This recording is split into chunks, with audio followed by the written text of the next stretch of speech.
That's a heightist comment.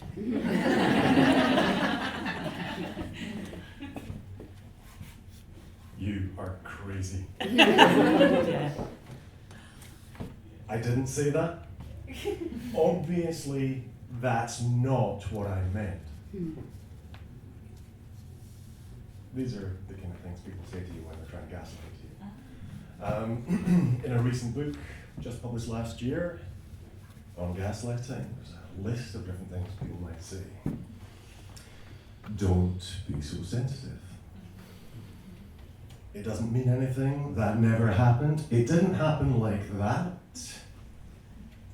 There's no pattern. You're so suspicious. You're imagining things. I was just joking. You're overreacting. Don't get so worked up. Or my favorite, if you're going to be like this, I can't talk to you.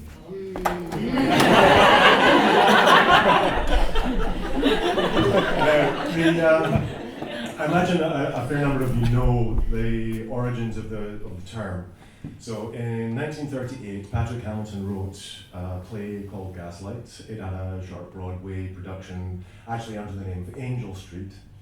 It was remade into a British film in 1940 called Gaslight. But it was then in 1944, there was a big US film production made with Ingrid Bergman in it called Gaslight. And it's probably this film that the term gaslighting entered the common vernacular. Now in the film, there's a couple, Gregory and Paula. Now Gregory married Paula really for the money. Paula didn't know that her aunt had some family jewels in this house that Gregory manipulated them to move into because her aunt had died. Gregory knew about them and searched the house looking for these family heirlooms to steal them. He did various gaslighty things like hiding her brooch and then finding it and blaming her for hiding it. These things, but the term gaslight comes from him realizing that the jewels are probably in the attic, and so he would leave the house, go off to do something else, and then surreptitiously go into the attic, turn the gaslight on in the attic, which would draw gas from the rest of the building, and the gaslight would dim. Later, when she would challenge him, when you were out, there were noises in the attic and the gaslight dimmed. Are you insane? Are you feeling okay? And so this is where the term gaslighting comes from, this kind of denial of obvious perceptions that Paula had in the face of not wanting to hide something, basically. Now, so what am I going to do with this talk? I'm going to do two things. The first thing I'm going to do is I'm going to give you a conceptual history of what gaslighting means, because it's meant different things at different times since then. And then I'm going to talk a little bit about the personalities that predict gaslighting. So first off, so in 1944, there's a film, but through the 50s and 60s, if you can look in the literature for what gaslighting means, you get people talking about individuals who are trying to functionally get something from someone, and they do this by telling everyone else that they're crazy and trying to get them committed to a mental institute. So basically it's kind of an external functional thing to kind of get someone committed to mental hospital. Then through the 80s and 90s, it becomes a term that starts being used by in the therapeutic context by psychoanalysts. Now what they talk about in this period is projective identification and introjection. What does that mean? The projective identification is the gaslighter has some anxiety or some fantasy that they can't deal with themselves. They don't want to acknowledge it to themselves, and so they project it onto someone else.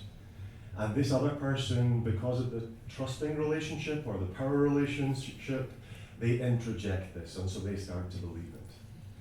As an example, how might that work? Perhaps a husband and wife. The husband is anxious and concerned. He thinks he's not intelligent enough. He thinks he's got a real problem with his being dumb. But he can't acknowledge that to himself. So instead, what does he do? He turns to his wife and makes jokes about her mistakes, her intelligence, And she loves her husband, and she goes, well, okay, maybe. And so she starts kind of believing that, she does make mistakes. And so, as a couple, they're now in this kind of dance where they make jokes about her intelligence, all to kind of deflect away from his fantasy, his anxiety about himself. So that's kind of where it worked in the kind of 80s and 90s. Towards the end of this period, there is a clear acknowledgement that there's also a phenomenon where particularly husbands would have an affair, but not want to admit this, want to lie about this, obviously. When challenged, he would say, I wasn't in that coffee shop. What woman were you saying I was in there with? Are you feeling okay? And then you weaponizing misogynistic tropes, kind of, you're over emotional. Is it time of month? All these kind of things. And so there's acknowledgement through the 90s of this. This led to kind of further acknowledgement that actually this kind of psychological violence is used in relationships of coercive control. And coercive control is this kind of new term that's recognized in law kind of more recently. And so this kind of culminated in 2007. Robin Stern published a book called The Gaslight Effect. And this is really where we are now with understanding what gaslighting is. It is this kind of relationship thing, which is a kind of psychological violence where you're undermining someone as a knower. So if you imagine how you know things, there are generally two ways that you can know things. One is your own perceptions, your own observations, your own thinking and reasoning about what you know. And the other is the testimony of others. And we rely on what other people say to us. We want experts to be able to introduce us to new topics. We want our friends and family to tell us about things that happened when we weren't there. And this is really important. We need to kind of trust both these sources of information. What the gaslighter does is when there's a conflict between his testimony and your perceptions, he says, no, what I'm saying is really important, and kind of this is really valuable, and it's true. And then he doesn't engage with your perceptions. What he engages with is your capacity to produce those perceptions. You're crazy. You're not well. Have you been taking drugs? So this recognition that it's related to, frankly, domestic violence and coercive control, and also people's capacity as knowers, this led to the philosophers getting involved. How do we do epistemology in the context of gaslighting? How do we know things? And also the feminists getting involved. And so there's kind of a large literature that developed. Kate Abramson, a philosopher, wrote the first philosophical treatment of gaslighting in 2014. The article, Turning the Lights Up on Gaslighting, I think it was called. And so her book, which has just come out last year, there is a kind of most recent kind of definition of what gaslighting is. Now, I don't think the philosophy has been completed. I don't think we really have got to grips properly with what gaslighting is and how it works. But here's a kind of current, really good definition from the philosophical point of view. Gaslighting is a form of emotional manipulation in which the gaslighter tries, unconsciously or not, to induce in another not only the sense that her reactions, perceptions, memories and or beliefs are so utterly without grounds as to qualify as crazy, but also the sense that she isn't capable of forming apt beliefs, perceptions, reactions, and so on. Furthermore, the gaslighter aims to make it the case that the target's sense of herself in these respects is, in some sense, tracking a reality. Or, in colloquial terms, the gaslighter is both trying to make her target think that she's crazy and actually trying to drive her crazy. So I think that's kind of where the kind of solid definition of gaslighting is at the moment. We use terms about, we talk about politicians gaslighting us. And I'm not entirely sure that politicians can gaslight us because they don't have that direct relationship of trust and kind of power. So Trump, Boris Johnson, are they gaslighting us?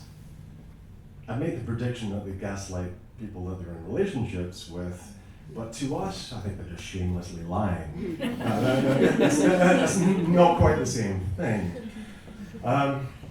Okay, so that's kind of how the term has kind of shifted and changed over the last 100 years or so, 80 years or so. What kind of people are likely to gaslight us? Who should we be looking at for if we're on a date? Now, I was involved in a study that we looked at more than 600 people, and we asked them about previous relationships and kind of what kind of gaslighting experience that they had in these relationships. So we had a measure of gaslighting. We also asked them about their mental health, kind of looking at depression, because depression is clearly a consequence of being in a long-term gaslighting relationship. The third thing we asked them about themselves was their level of dependency.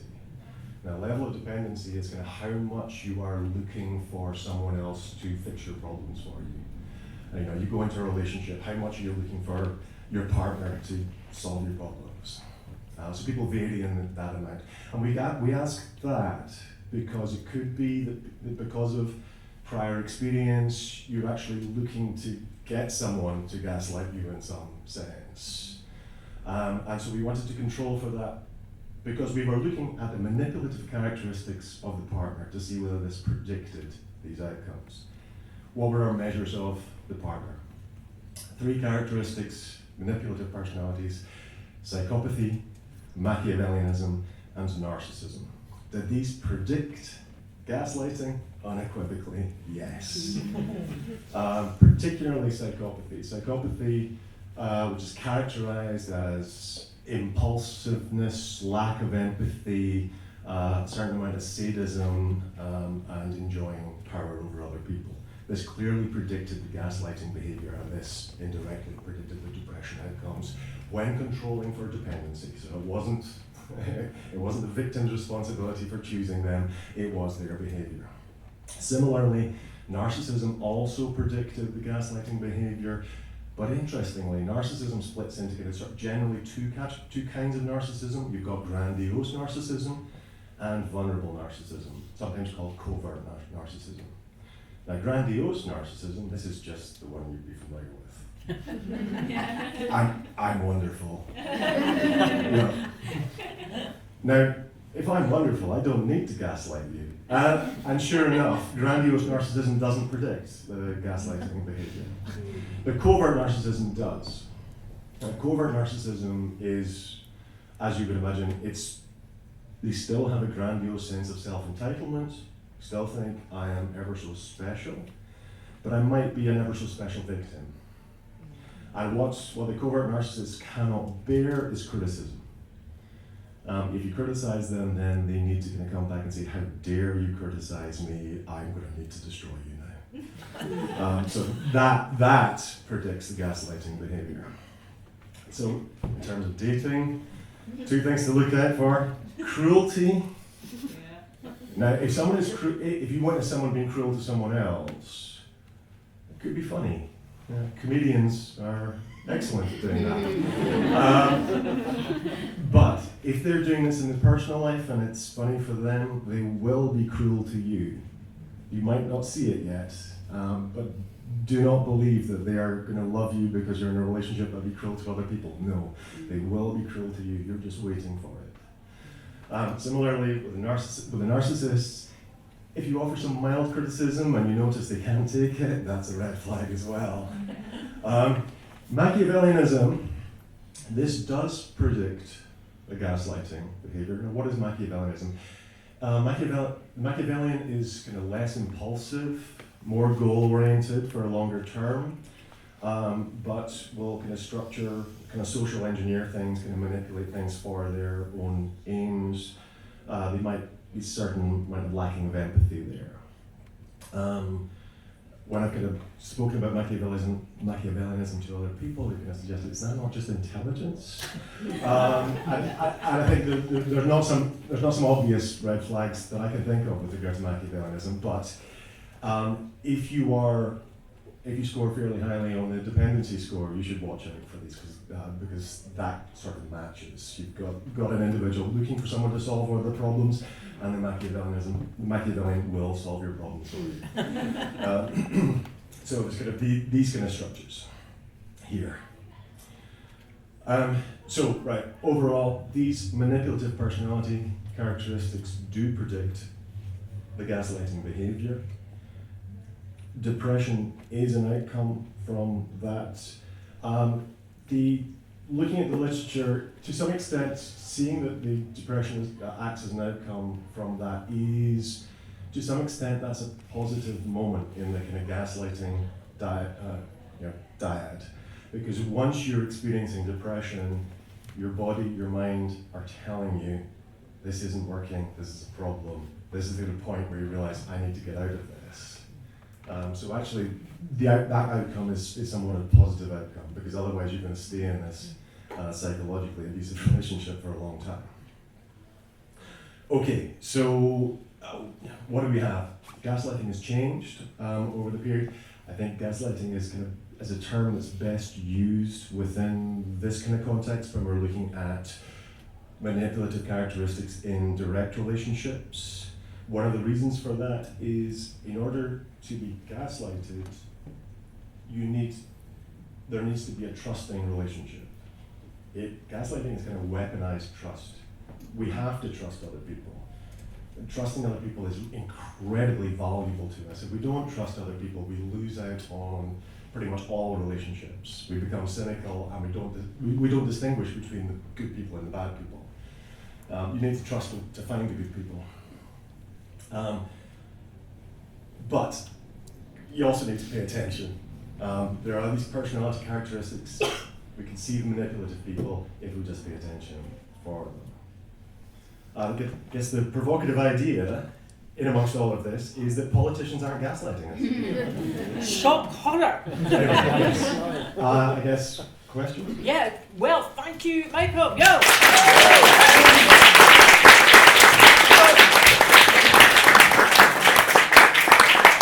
We've had this discussion before, but I'm a huge fan of Niccolo Machiavelli, and stop hammering him like that.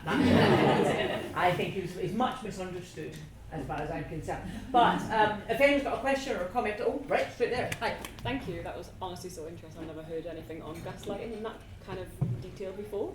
Do you think there's room in the future to criminalise gaslighting itself, or is it too intertwined with coercive control?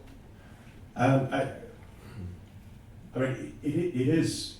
I think it should be characterised as a form of psychological violence, and as such, it would come under the legislation on coercive control at the moment.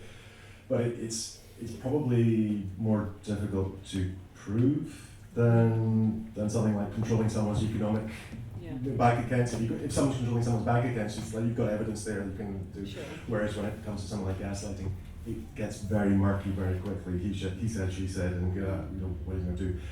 Yes, one of the reasons I started being interested in that is precisely that.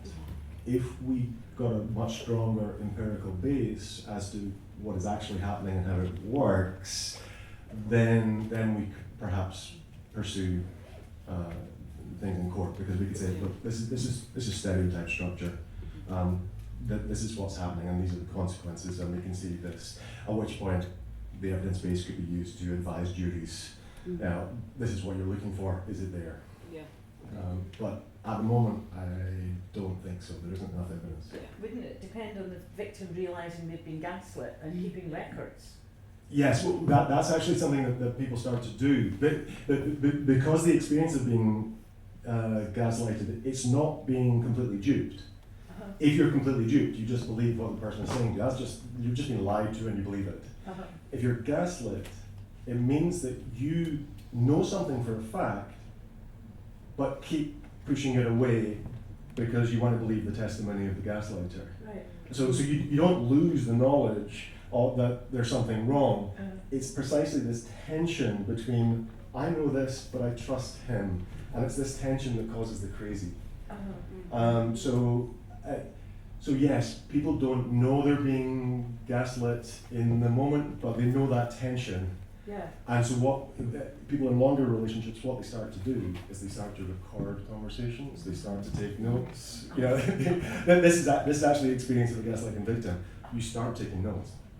Yeah. Okay. So it's like. Yeah, it's because you need everything. Because I know someone who was in a relationship like this. Yeah. And her husband drained the petrol from the car. Yeah. On a regular basis. So her car would run out of petrol. Her car, not his.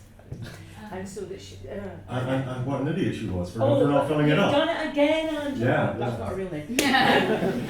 It is actually. And it was, so he would drive out, and it would be, and it was always at night, and it was always, what, you shouldn't be allowed.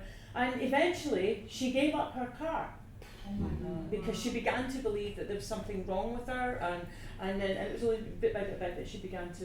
It was the guy at the local garage who said, "No, you keep filling it up. There's something wrong with your tank." He thought there was something wrong with the tank, and that's how we go.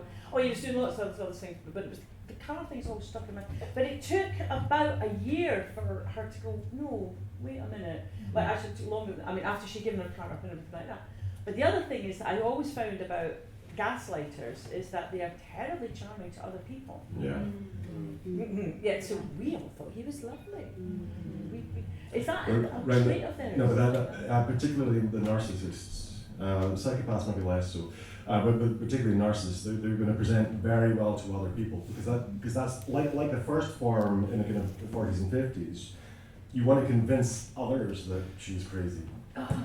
So you precisely kind of you wait to say that choice lie in front of other people and then watch her go crazy in front of them, and you kind of go, oh God, look at this. The AIs are beginning to look more attractive. Do people who are like gaslighting victims, do they kind of respond to external intervention, what like a friend's like being gaslit? And do we have like kind of any kind of evidence-based way of intervening in that way that is known to be successful? Oh, you're like, we could know. Yeah. Right, I don't know. I mean that would be a really kind of valuable kind of strand of research to look at. But the underlying thing is that the person who's being gaslit, because they're in a, it's precisely because they're trusting this person and they value this person in some way that they're likely to defend them. So if you've got a friend that you can see is in that relationship, don't go at it too hard, because she or he, and it's not just women that get gaslit, she or he will likely defend their partner and slightly break off from you. So you want to give them support and get them talking about the crazy. I kind of listen and don't really push hard at it. Yeah. But. So, there's another question? Do you think like a serial gaslighter can change? Like, Can they change? if they do real like Yeah, I mean yes, but I mean like these personality characteristics, both psychopathy and narcissism have genetic components to them. So, and particularly narcissism is really difficult to change because I'm special. Why would I want to change? Whereas Machiavellianism doesn't really have a genetic component. It's very much learned, and you might have more access to reason with someone who scores higher in Machiavellianism because they're goal-oriented. If you could point out your goals would be better accomplished if you didn't do this, then they wouldn't change so much as they would change their behavior. Yeah, so that could be very effective, but it's like, there's not enough evidence. Oh, got another question. Has there been any evidence about people who once they've been in a controlling or gaslighting relationship that they will pursue similar type of relationship again? I would say professionally, yes. I'm not aware that if you have one relationship like that, that would predict going to another relationship like that. What I would say is the way that you learn relationships as you're growing up means you're likely to select similar kinds of partner at a later point. So I'm not sure if the first gaslighting produces later ones. I think your attitudes and upbringing and whatever predict the first one and therefore the second one and whatever else. That's where the dependency scores come in. I think that individuals who really idealize love, who are kind of looking for the one, they're more susceptible to gaslighting because they enter this kind of unreasonable, idealized, trusting relationship. Trust doesn't work like that. Trust is always kind of, you know, I've got a friend that I would kind of completely trust with my partner, but not with my wallet. That's a very reasonable way to use trust, and it's like, and that's the way we should be doing it. We should be, you know, really valuing other people and trusting other people, and we should start out trusting them and pay attention for evidence that we shouldn't, not the other way around, because that kind of misses out on all kinds of friendship. But yeah, if you start out with an idealized version of what you're looking for, then you ignore red flags, and so that's why it's often the case that very highly independent women who kind of, you just think, you know, they're kind of really strong individuals. Why are they so independent? It's probably because they didn't have so much support as they were growing up. So they're actually going to score highly on the dependency variable because they're looking for an idealized version. You know, they're so strong and independent in the real world that at home they would just love a partner who took care of them. And so it's like, yeah. You did say that they could be looking for someone to fix them. Yeah. And that's sort of, I think I've got another question. Did I have another question at the front?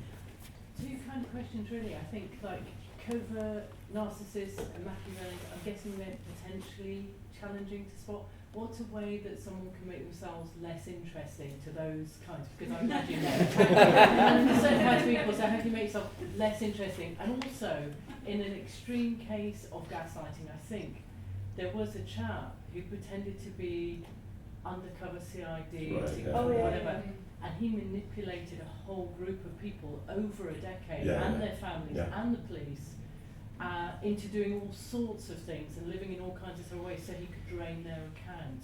How would you categorise that individual? Right. I mean, I'm not sure you want to be less interesting. But I think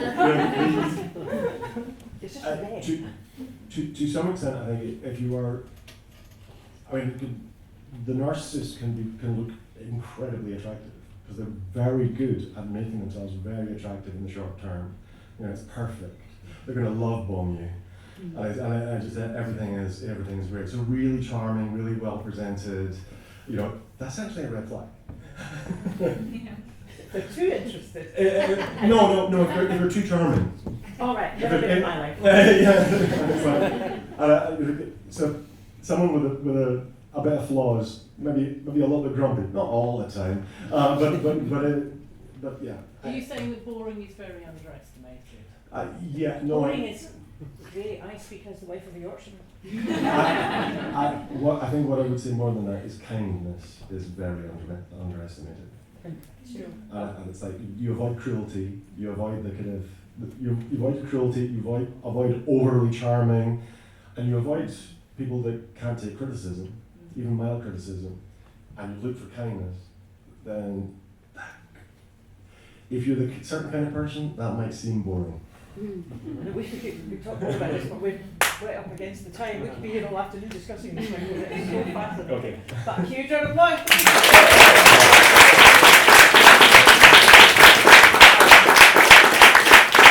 So, you young people out there who decided to ditch the AI and go for human-human relationships, I can't believe I'm using that phrase like it's a thing. My mother once had a piece of advice for me for any dates that I went on, which was, look how he treats the waiters. Yes. And that is always a great piece of advice. Look how, and I just didn't do that because I didn't go on a date. I just married my husband. I just cut out the middleman, quite frankly. So I slept with him for a bet, and this is absolutely true. And we've been married for 37 years. Longest one night stand in history. So, ladies and gentlemen, huge applause for our fabulous speakers.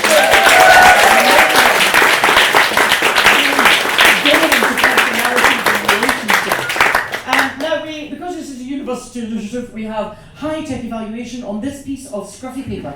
And so if you could just answer these questions, just stick your hands up. I have an assistant at the back to do the counting because I'm too stupid to do that. We used to call Cabaret of Dangerous Ideas. Has anyone here been to a Cabaret of Dangerous Ideas show or a Provocateurs show before? What? Groupies. Who works at a university? Who works at a university? Huh? Not as many as you've had before. Now, who already knew Frankie in real life? Huh? See, this is when they find out they haven't got as many friends as they thought they had. Who knows Michael in real life? Cool. Who does not normally live in Edinburgh? Normally, who does not normally live in Edinburgh? I live in Edinburgh, but I'm not normal. Who's learned something new? Basically. Listen, who's in Frankie's case, who's changed their minds as a result? Who might think about a virtual AI companion? Oh shit! You haven't sold it. Michael's case, who would look a little bit closer at your potential dates and partners for the future? Come on, young ladies, get your hands up. Thank you so much for joining us here at the Provocateurs. We're here every day.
That recorded well. That was great. That was absolutely fantastic.